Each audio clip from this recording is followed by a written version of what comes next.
The Austin Maxi is one of the key chapters in the intriguing saga of British automotive history, a story marked with innovation, ambition, and ultimately, a blend of success and challenges.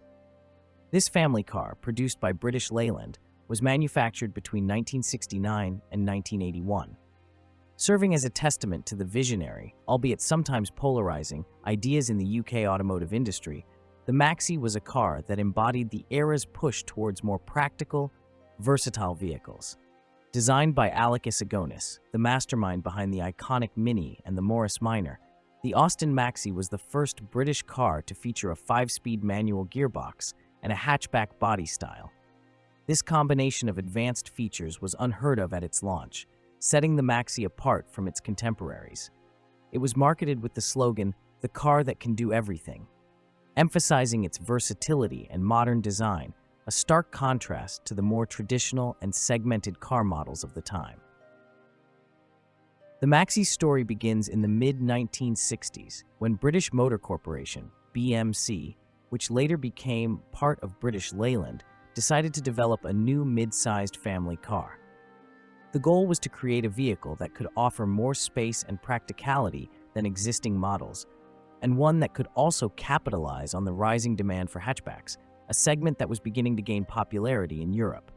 Isagonis's design aimed to meet these needs and reflect the changing dynamics of family life, with its inherent need for multi-purpose vehicles. At its core, the Maxi was an engineering marvel. It featured front-wheel drive, a transversely mounted engine, and a spacious cabin, all of which were cutting-edge at the time.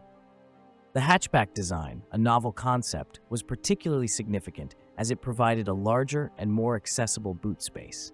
This innovation enabled the Maxi to accommodate everything from family luggage to bulky items, underscoring its reputation as a car for all purposes.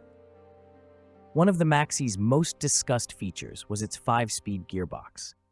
During an era when most cars offered only 4 speeds, the additional gear was meant to improve fuel efficiency and enhance the driving experience on longer journeys.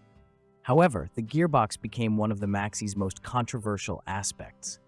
The early models faced significant reliability issues, with the gearbox often being criticized for its stiffness and imprecision. Despite this, the innovation laid the groundwork for future advancements in British automotive engineering. The engine, known as the E-Series, was another point of interest. It was initially developed as a 1.5-liter power unit, but to provide the necessary power for the larger Maxi, it was expanded to 1.75 liters. Though criticized for its relative lack of refinement and power, the engine was a bold step towards enhancing the performance of family cars, enabling longer journeys without compromising on space or comfort. From a design perspective, the Maxi was rather utilitarian, which some say was a reflection of Isagonis's engineering-focused mindset. It lacked the aesthetic flair of some of its competitors, focusing primarily on functionality over style. This no-nonsense approach resulted in a somewhat boxy appearance, which, although spacious, was not universally appealing. However, its large windows and thin pillars provided excellent visibility, a notable advantage for drivers at the time. The interior of the Maxi was another highlight. It was roomy, with a comfortable seating arrangement that could accommodate a family with ease. The rear seats were notable for their flexibility. They could be folded flat, transforming the Maxi into a makeshift van, a feature that further underscored its practicality. This adaptability was a key selling point, appealing to families who required a vehicle that could adapt to a variety of needs, from everyday commuting to family holidays. In terms of its commercial performance, the Maxi had a mixed reception. It faced stiff competition from European rivals such as the Renault 16 and the Volkswagen Passat. The initial reliability issues, particularly with the gearbox, hampered its reputation, and despite subsequent improvements, the Maxi struggled to shake off early negative perceptions. Nonetheless, it did manage to carve out a niche for itself, appreciated by those who valued its practicality and advanced features. Throughout its production life, the Maxi underwent several updates in an attempt to address its initial shortcomings and adapt to changing market demands. These updates included improvements to the gearbox, better interior fittings, and slight cosmetic changes in an effort to enhance its appeal. However, the core design and philosophy behind the Maxi remained unchanged, a testament to Issigonis's original vision. One of the more interesting aspects of the Maxi's legacy is how it paved the way for the hatchback's acceptance in the UK and beyond. Despite its struggles, the Maxi demonstrated the feasibility and desirability of a versatile, all-purpose vehicle that could serve as a family car, a commuter vehicle, and a utility vehicle all in one. This concept has since become a standard in car design, influencing the development of numerous models that followed.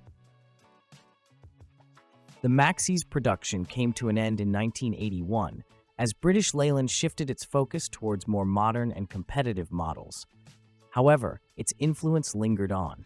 It had shown that British manufacturers could innovate and challenge the automotive norms of the time, even if the execution wasn't always flawless.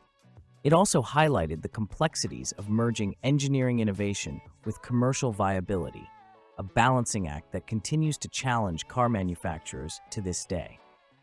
In retrospect, the Austin Maxi is a car that perhaps deserves more recognition than it received during its production years. It was a vehicle ahead of its time, pioneering concepts that would become mainstream in later decades.